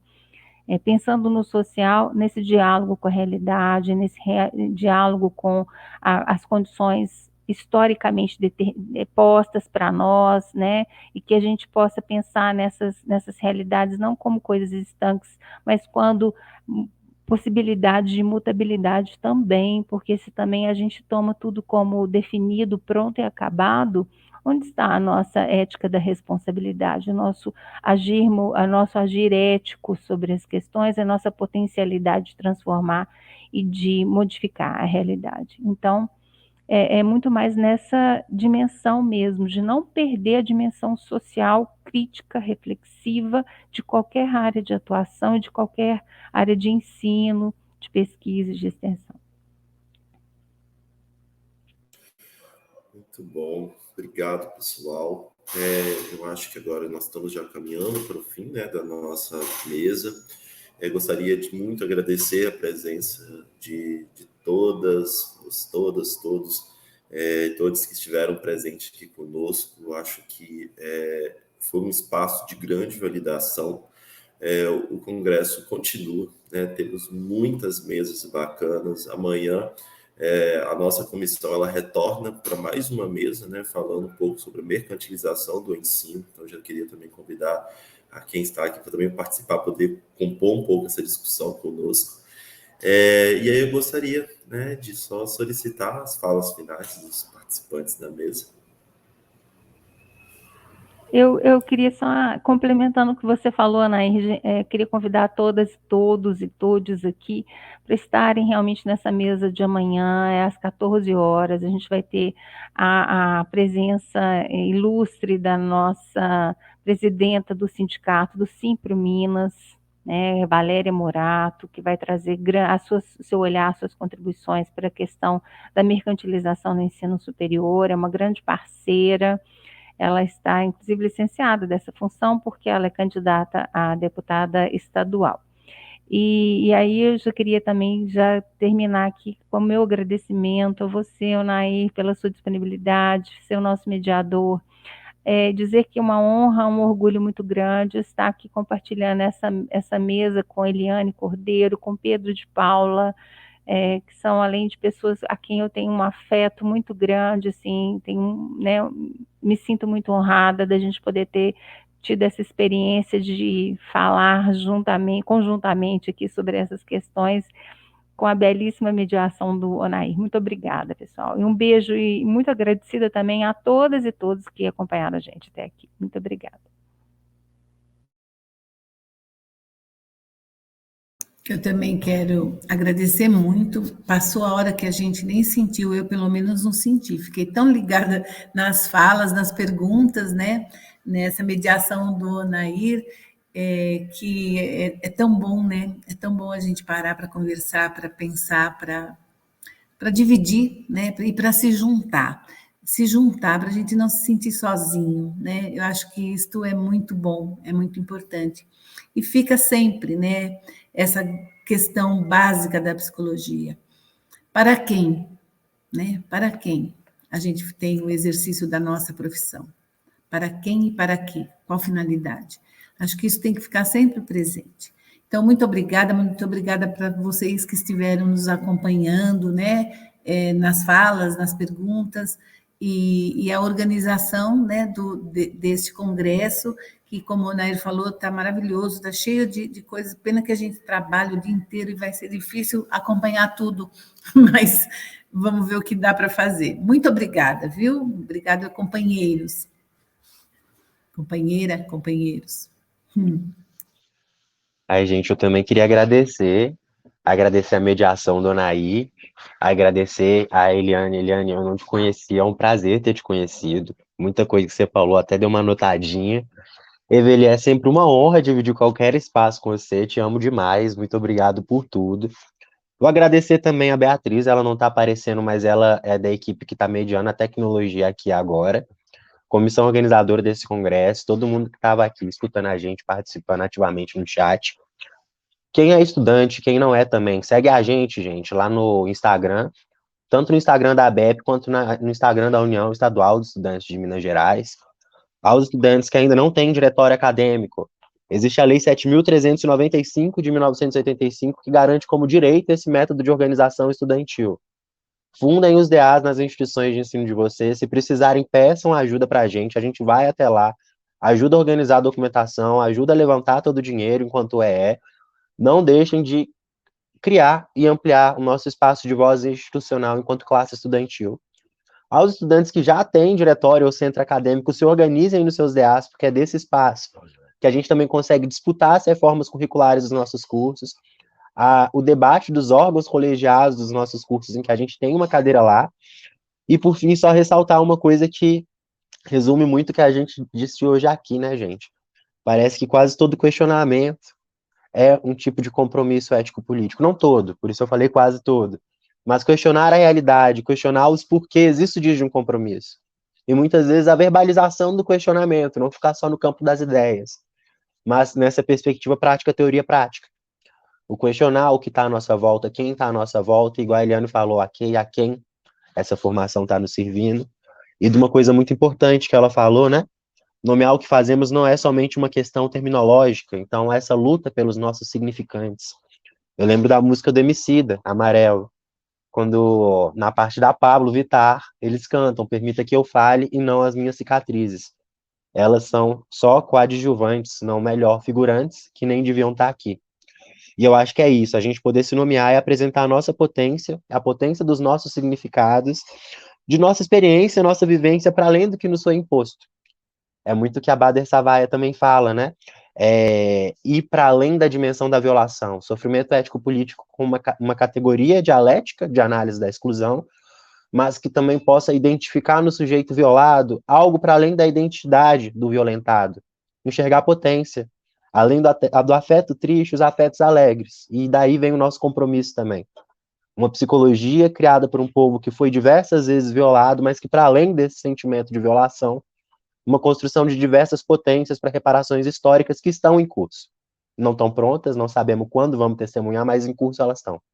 E poder contribuir nesse processo com vocês é uma honra. Muito obrigado, gente. É isso, gente. Então, nessas falas todas tão potentes, nós encerramos essa mesa e agradecemos a presença de todo mundo. Obrigado, pessoal.